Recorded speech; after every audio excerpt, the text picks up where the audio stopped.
Etika profesi, yaitu sebuah sikap hidup yang bertujuan untuk memberikan pelayanan kepada seseorang yang sifatnya profesional. Etika ini berhubungan dengan masyarakat atau konsumen secara langsung. Etika profesi berperan sebagai tata cara atau norma yang secara tegas menyatakan baik buruknya sikap seorang profesional untuk bertindak sesuai aturan yang sudah diterapkan. Definisi etika menurut Kamus Besar Bahasa Indonesia, etika adalah ilmu tentang apa yang baik dan buruk, mengenai hak dan kewajiban moral, kumpulan asas atau nilai yang berhubungan dengan akhlak dan nilai benar atau salah yang dianut dalam masyarakat.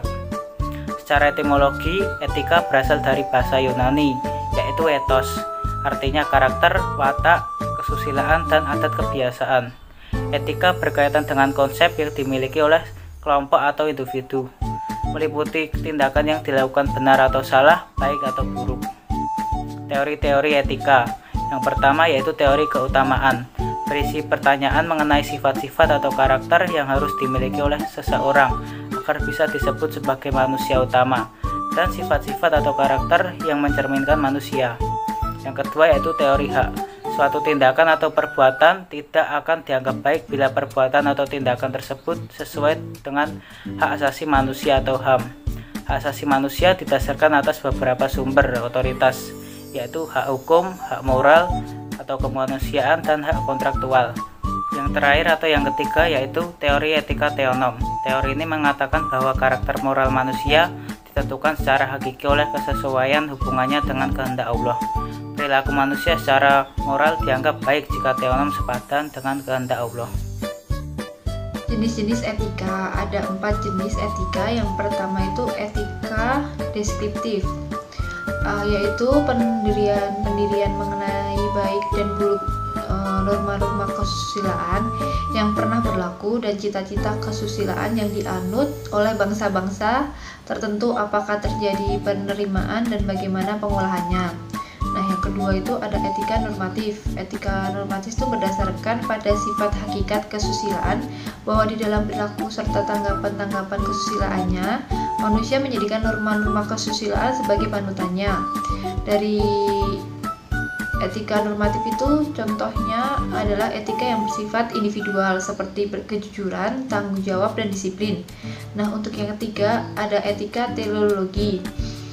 Etika teleologi itu menerima baik buruk suatu tindakan berdasarkan tujuan atau akibat dari tindakan tersebut, sehingga suatu tindakan dinilai baik kalau bertujuan baik dan mendatangkan akibat baik.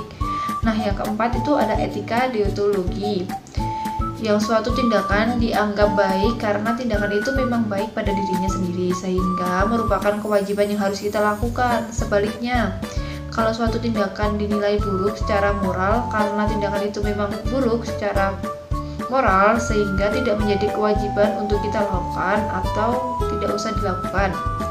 Fungsi etika ada 3 yang utama sebagai berikut. 1. Tempat untuk mendapatkan suatu orientasi kritis yang berhadapan di berbagai suatu moralitas yang membingungkan. Yang kedua, dapat menunjukkan keterampilan intelektual, yaitu suatu keterampilan untuk berargumentasi secara rasional serta kritis. Dan yang terakhir itu untuk orientasi etis, ini diperlukan dalam mengambil suatu sikap yang wajar dalam suatu pluralisme. Nah, untuk contoh etika itu ada yang pertama, etika parangai adalah adat atau kebiasaan yang ada dalam masyarakat waktu tertentu dan daerah tertentu. Contohnya seperti pergaulan anak muda, upacara adat, upacara pernikahan di daerah tertentu, dan busana adat daerah. Atau pernikahan di daerah tertentu dari busana daerah. Nah, yang kedua ada etika moral. menjelaskannya tentang baik buruknya perilaku berdasarkan kodrat manusia seperti berkata jujur, menghormati orang yang lebih tua, menghargai perbedaan, dan menyantuni anak yatim, membela kebenaran dan keadilan. Nah, untuk yang ketiga itu ada etika pribadi.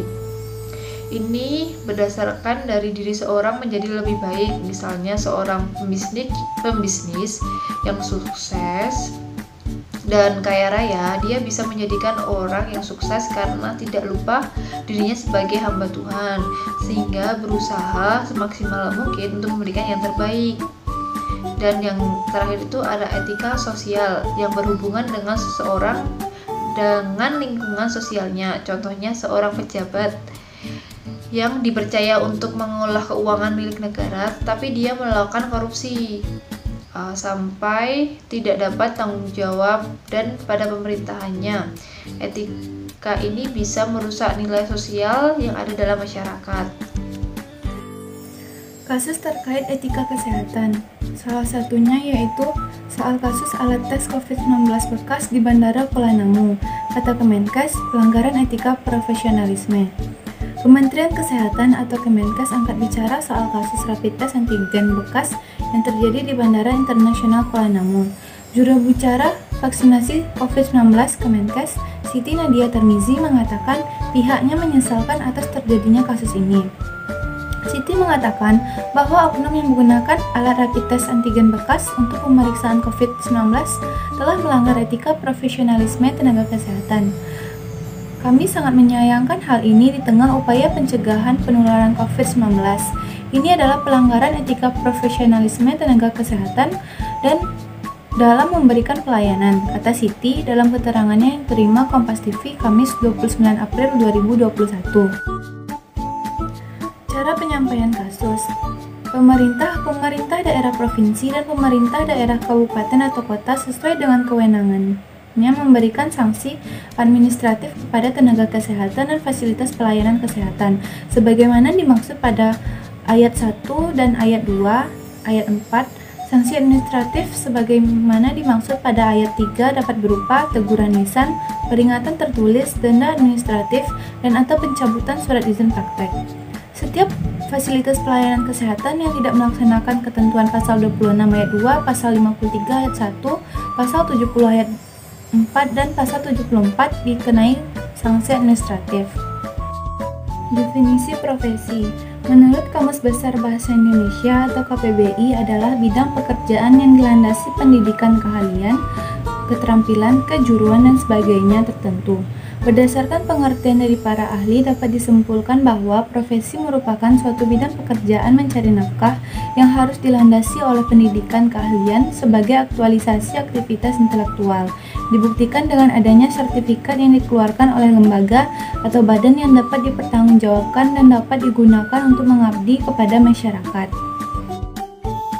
Jenis-jenis profesi.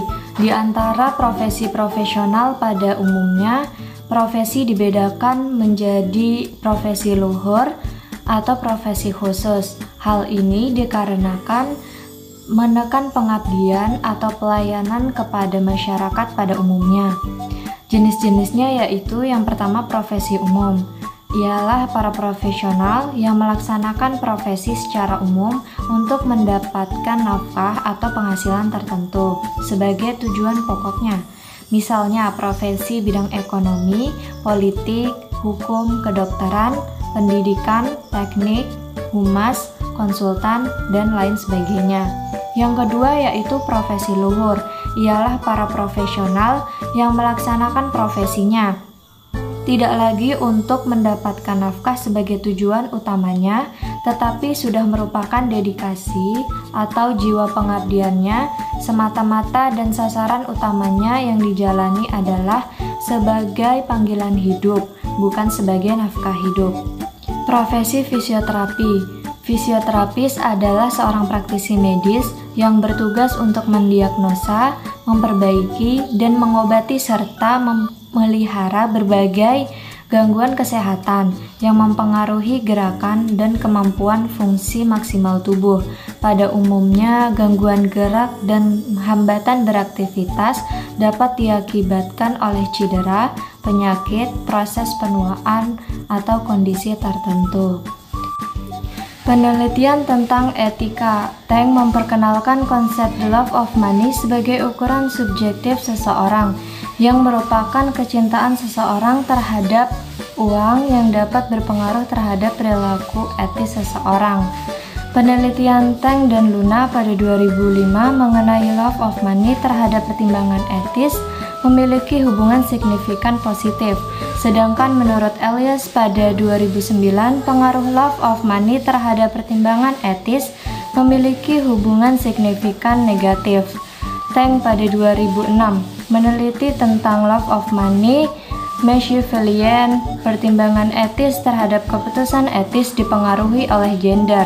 Sedangkan penelitian yang dilakukan oleh Kelly pada 2001 menunjukkan bahwa gender tidak berpengaruh terhadap pengambilan keputusan etis.